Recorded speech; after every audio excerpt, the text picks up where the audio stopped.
Ta Svoboda si může zopakovat servis za stavu 9-10. Má na svém kontě 48 S.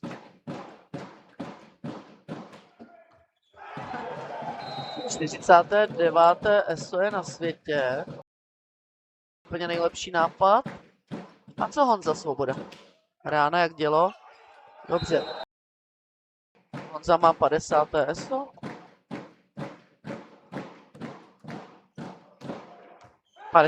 první. Tak, aby si nemohli dělat, co chtějí. Ano. Hrávkou, tak možná Daniel Benko je v tom trochu. Za Svoboda dává 10. bod Kladna.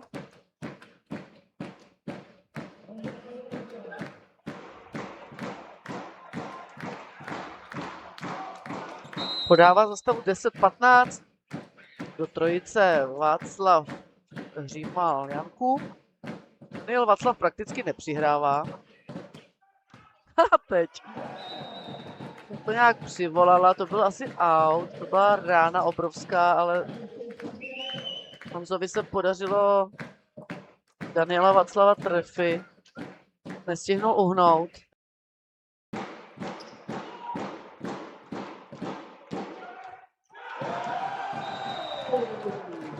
Další ESO asi, možná další out. A teď se to pokusí rozbít Honza Svoboda.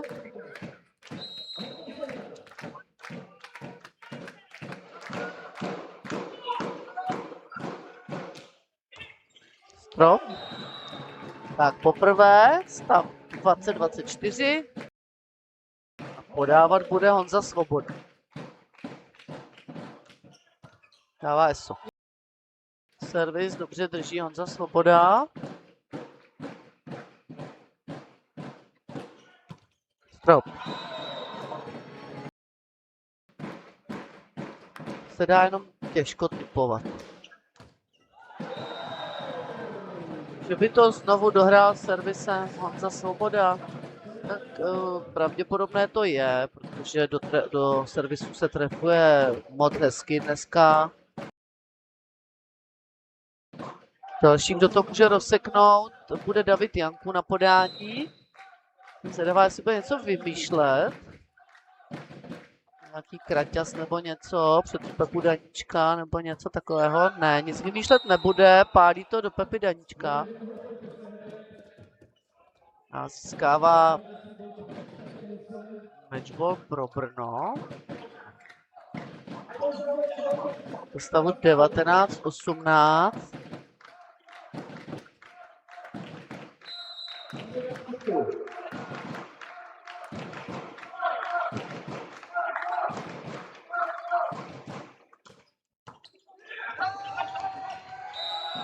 David Janku dává ESO na Jasmína Popelku a Brno vítězí 20-18 ve zkráceném 5. setu.